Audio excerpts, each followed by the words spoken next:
Hello! À première vue, la vie de Cullen n'est pas très différente de celle des autres adolescents. Il est assez intelligent, il aime le sport et les jeux, mais il est aussi extrêmement beau. Au point où il doit se cacher chez lui pour éviter les regards indiscrets. Son comportement insociable inquiète sa famille. Cullen, lui, rêve de trouver quelqu'un qui verra autre chose en lui que son apparence. Et pour ça, il changera brusquement de vie. Le jeune Cullen a touché le jackpot génétique. Toute personne de sa famille, y compris lui-même, n'a aucun défaut dans son apparence. Son père était un homme à femme assoiffé qui a conquis le cœur de 1200 filles. La plus belle d'entre elles est devenue la mère de Cullen. Son frère aîné, Mas Okis, est tout aussi beau, et il a même écrit son propre guide pour conquérir les filles. Mais Cullen n'est pas aussi à l'aise avec le sexe opposé que son frère. Dès qu'il est dans la rue, des foules de fans commencent à le pourchasser. Résultat, il ne se déplace pas s'il n'a pas un casque sur la tête. À part ça, Cullen passe presque tout son temps à la maison. Son seul et meilleur ami est un poisson nommé Anto, avec qui il joue aux cartes et à qui il partage parfois ses préoccupations. Ses parents et son frère sont sérieusement inquiets par l'isolement de Cullen, et ils essaient de le motiver à vivre comme les autres ados de son âge. Mais le garçon est catégorique, il ne veut pas accepter l'offre de son père de rejoindre l'équipe de basket, et quand Mas Okis essaie d'aider son frère à améliorer sa vie personnelle et demande ce qu'il préfère, Cullen donne une réponse claire. Tapi yang paling penting nih, yang gak suka sama gue.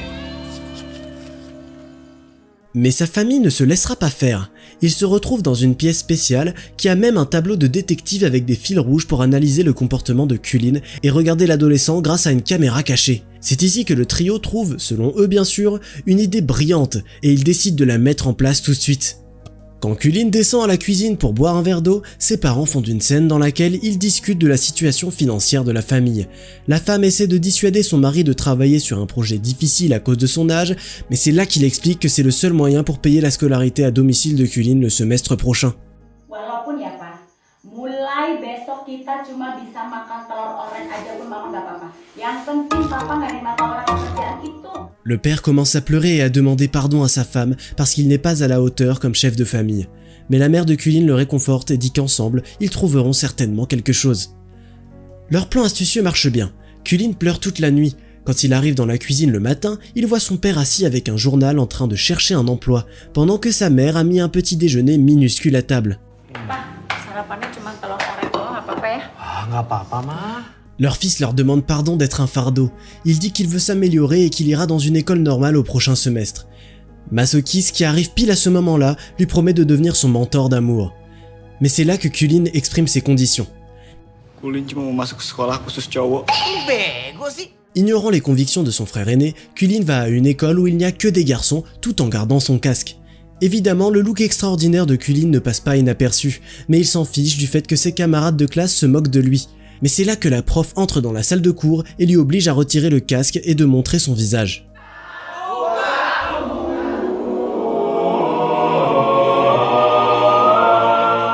Sa beauté impressionne tellement la prof qu'elle doit même appeler une ambulance. Après ça, les tyrans qui se moquaient de lui en cours l'emmènent au sous-sol et l'attachent. Il y a aussi un autre étudiant que Cullen ne connaît pas. Il y a des hooligans qui se présentent comme le gang Attack et ils dansent devant eux comme des guerriers sailors. Ce qui fait rire tout le monde. Évidemment, ça énerve le chef de leur gang, Sidi. Il menace Cullen et lui ordonne d'apporter une invitation au bal de l'année à une école de filles appelée BBM. En fait, les dernières fois qu'ils ont essayé, ils ont été refusés par la belle Amanda qui fait ses études là-bas. Sidi est amoureux d'elle et selon lui, Cullen peut convaincre les étudiantes de venir à la danse grâce à sa beauté. L'inconnu assis à côté de Cullen le libère, il ne va pas faire marche arrière et il se dirige tout de suite vers le bureau du directeur pour signaler les menaces. Le directeur, à leur grande surprise, écoute attentivement l'histoire et affirme qu'il n'y a aucune excuse pour les actions de Sidi et de ses gars. Apparemment, ça fait déjà 3 ans qu'il redouble à cause du bal refusé par les filles. C'est là que l'homme ajoute que Cullen et son ami devraient accepter cette demande, sinon ils n'auraient pas leur diplôme. Cullen comprend tout de suite pourquoi l'inconnu lui a dit de ne pas aller voir le directeur. Ils n'ont pas le choix maintenant, les gars finissent par apprendre à se connaître. Kibo, la nouvelle connaissance de Cullen, explique que son frère aîné a étudié ici. Il a toujours battu Sidi en mini-football, mais il est déjà diplômé, donc Sidi terrorise le petit frère pour se venger. C'est sur cette note que les gars échangent leur numéro, et le lendemain, ils partent faire leur petite course. Mais les étudiantes se montrent extrêmement agressives quand ils arrivent, et Cullen doit enlever son casque.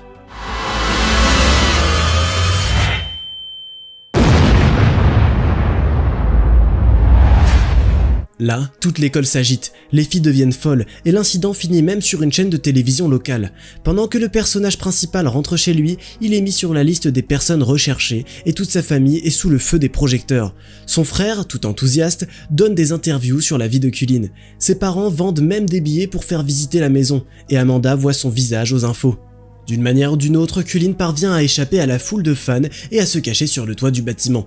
Il reçoit un appel vidéo de ses parents et de son frère. Ils lui demandent tous de rentrer à la maison, mais Cullen répond qu'il le fera seulement quand sa famille arrêtera de l'utiliser pour leur profit. C'est là que les filles apparaissent et Cullen apprend accidentellement la mauvaise nouvelle.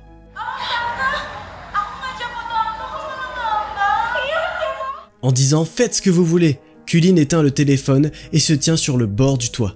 Quelques secondes plus tard, il entend la voix d'une fille derrière lui qui le traite de lâche. Cullen lâche son casque sur l'asphalte et se retourne, surpris. La jeune fille est assise sur un rebord avec un cahier à la main et le regarde avec un ricanement. Cullen se demande pourquoi la vue de son visage ne l'a pas rendu folle. La nouvelle fille lui dit qu'il est fou, le traite de narcissique et se dépêche de partir. Cullen crie son nom, mais la fille l'ignore. Il se rend compte qu'il est peut-être tombé amoureux. Après cet incident, le bel homme maintenant bien connu appelle Kibo pour demander de l'aide. Son ami dit en rigolant que c'est un loser, parce qu'il n'a pas pris le numéro de téléphone de l'inconnu, ni même son nom. Tout ce qu'il sait, c'est que la fille avait un uniforme d'une étudiante BBM. Kibo promet d'aider son ami à retrouver l'élu et en même temps à accomplir la demande du directeur et de Sidi. Les garçons reviennent à l'école des filles pour remettre l'invitation au bal de promo entre les mains d'Amanda. Gue Kibo. Ok. La jeune fille promet de tout vérifier avec le comité et de les contacter si elles ont une réponse affirmative. Sur le chemin du retour, ils traversent le mur des filles qui les ont attaquées et Cullen revoit la même fille mais il n'arrive pas à l'atteindre. Il ne faudra pas attendre longtemps la réponse d'Amanda. À leur retour à l'école, les garçons reçoivent un message disant que c'est bon. Sidi et son gang sont heureux de cette nouvelle, et le reste des étudiants et même le personnel enseignant le sont tout autant. Cullen est content aussi. Il rêve même d'emmener cette fille qu'il a rencontrée sur le toit au bal de promo.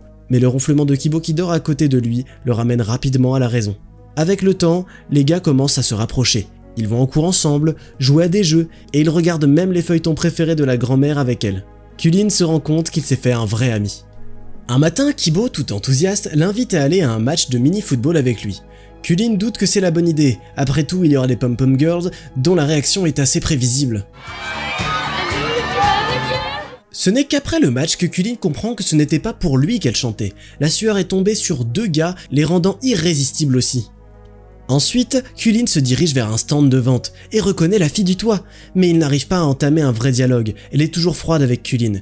Le gars se présente une nouvelle fois et juste au moment où la fille est sur le point de dire son nom, Kibo arrive. Il l'appelle Réré et ils parlent rapidement. Cullen se rend compte que les deux doivent se connaître depuis longtemps. Et en ce qui concerne le bal de promo, Réré déclare catégoriquement qu'elle n'ira pas là-bas. Ce genre de soirée, la musique trop forte l'énerve, ça rend Cullen très triste. Avant d'aller au lit, le gars écrit un message à son frère aîné, demandant de l'aide. Le lendemain, ils se rencontrent au bistrot. Masoki est beaucoup trop heureux que Cullen ait enfin besoin de ses conseils. Il a aussi ramené ses parents, ils sont assis à la table d'à côté. Les parents de Cullen lui demandent de rentrer chez lui et il lui assure qu'ils n'organiseront plus les visites. Il dit qu'il ne leur en veut pas et qu'il est même heureux que tout se soit passé comme ça parce qu'il se sent comme une personne différente quand il n'est pas à la maison. Masokis commence donc à coacher Cullen. Tout d'abord, il lui conseille d'en apprendre le plus possible sur la fille, sa nourriture préférée, son passe-temps préféré et surtout, selon Masokis, son signe du zodiaque. En prime, le frère aîné laisse un livre avec des recommandations à Cullen. L'opération de collecte d'informations semble bien se dérouler. Cullen découvre que Réré est une vierge qui aime la crème glacée et éclater du papier bulle. Mais ça ne le rend pas plus joyeux que ça, vu que c'est Kibo qui lui apprend tout. Cullen se rend compte que les deux sont très proches et qu'il devra se battre avec son meilleur ami pour l'attention de Réré. Kibo remarque que Cullen se renferme sur lui et il essaie de le faire parler, mais Cullen dit qu'il va bien. Son ami propose d'aller au karaoké ensemble pour qu'ils s'amusent et pour fêter une bonne note en maths. Quelques jours plus tard, Amanda arrive à l'école des garçons et se dirige tout de suite vers Cullen pour lui donner quelque chose de spécial. Sama ini? Udah ada nomor aku di dalamnya. Sidi saute immédiatement sur Cullen pour lui prendre l'invitation. Sidi dit à Cullen que c'est la règle, si une personne est invitée, alors tout le monde peut y aller. Cullen pense bien plus au karaoké avec son ami qu'à l'anniversaire d'Amanda, mais la soirée ne se passe pas aussi bien qu'il l'aurait voulu. Non seulement Kibo chante mieux que lui, mais il parle aussi beaucoup plus facilement avec Rere. Quand le moment où il faut payer arrive, on apprend que Kibo a laissé son portefeuille à la maison, et sort pour avoir du réseau et transférer de l'argent. Kulin reste seul avec la fille. Il demande à Rere depuis combien de temps elle est amoureuse de Kibo. La jeune fille répond qu'il a tout mal compris, mais Kulin insiste. Kibo tuh sukanya sama cewek lain, Amanda. Il propose à Rere de venir à la soirée d'Amanda pour voir par elle-même. Pendant ce temps, Kibo retourne dans la salle de karaoké. Le jour J, quand Kulin vient à la soirée avec Kibo, la fille d'anniversaire les retrouve à l'entrée. Amanda est étonnamment froide avec Kulin et elle prend la main de Kibo pour l'emmener au 2e étage. Rere est clairement perdue. Après une brève hésitation, la jeune fille monte à l'étage aussi. Kibo ne la remarque pas. Il parle à Amanda et demande pourquoi ils sont là alors qu'elle ne s'intéresse clairement qu'à quelqu'un comme Kulin. C'est là qu'Amanda voit Rere dans les escaliers et fait taire Kibo avec un baiser. Kulin rattrape la fille dans la rue. En larmes, Rere s'ouvre à lui et partage sa déception. Elle a toujours pensé que Kibo était différent, pas biaisé par l'apparence. Kulin lui avoue ses sentiments, mais Rere dit qu'ils ne peuvent pas être plus que des amis, et elle part. Kibo est pris au dépourvu par Sidi et son gang, ils sont furieux. Les tyrans tabassent le pauvre gars devant son ami parce qu'il a embrassé Amanda. Kulin le relève et le ramène chez lui.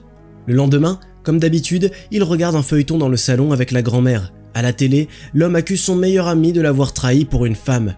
Kulin a l'impression que Kibo lui-même fait appel à sa conscience depuis l'écran. Le soir même, Kibo donne à Kulin la carte à collectionner unique que son ami a toujours voulu. Kulin dit qu'il ne la mérite pas, ni leur amitié, et avoue tout. Puis Kulin avoue qu'il a demandé à Amanda d'embrasser Kibo, promettant d'aller avec elle au bal de promo. Kibo répond que Kulin aurait juste dû être honnête et qu'il aurait arrêté de se battre pour le cœur de Rere. Il reprend la carte à Kulin et le chasse de la maison. Complètement brisé, Kulin rentre chez lui. La famille lui souhaite chaleureusement la bienvenue, mais l'adolescent part juste dans sa chambre sans rien dire. Les examens et le bal de fin d'année approchent. Kulin est dévasté par le fait qu'il ait perdu son meilleur ami et toute la famille voit le changement en lui. Un jour, après le dîner, sa mère vient dans sa chambre et lui apporte un cadeau. Bukannya? Anto gak pernah mati, sayang. Puis elle lui fait un discours inspirant sur la difficulté d'affronter le monde cruel, mais que le bonheur qui nous attend en vaut la peine. Le lendemain, Kulin veut parler à son père. Il se demande s'il est vrai que les hommes de leur famille ont toujours été recherchés parmi les femmes. Son père admet qu'une seule femme l'a rejeté avec les mots « Un visage méchant est mieux qu'un cœur méchant », en parlant de la mère de Kulin. Pokoknya intinya adalah kalau kamu udah yakin sama satu cewek. Encouragé par le soutien de sa famille, Kulin court voir Rere qui travaille dans un food truck, puis il se précipite vers son meilleur ami. Comme prévu, Kibo ne veut pas le voir, mais Kulin veut arranger les choses. Il s'excuse et demande à Kibo d'avouer ses sentiments à Rere. Dia itu adalah wanita yang paling unik dan paling cantik yang pernah gue kenal. Kulin a réussi à renouer les liens avec sa famille et ses amis. Kibo et Kulin viennent au bal ensemble. Kulin lui demande enfin si Rere a changé d'avis à propos d'être avec lui, puis il laisse le couple tranquille. Il part tenir sa promesse à Amanda avant de la prendre par la main pour la conduire à la piste de danse, ce qui énerve grandement Sidi. Le couple devient roi et reine du bal. Au cours de la cérémonie de remise des prix, Kulin entend des filles admirer sa beauté. Il n'y a qu'une seule d'entre elles qui dit qu'il ne vaut rien. Puis cette fille part. Kulin la regarde partir. Son cœur bat fort dans sa poitrine. Tu penses que la beauté extraordinaire est un cadeau ou une malédiction? C'est compliqué, non? Dis-moi dans les commentaires si t'as soutenu Kibo ou Kulin dans la lutte pour le cœur de Rere. D'ailleurs, n'oublie pas de t'abonner, comme ça tu pourras découvrir d'autres histoires passionnantes.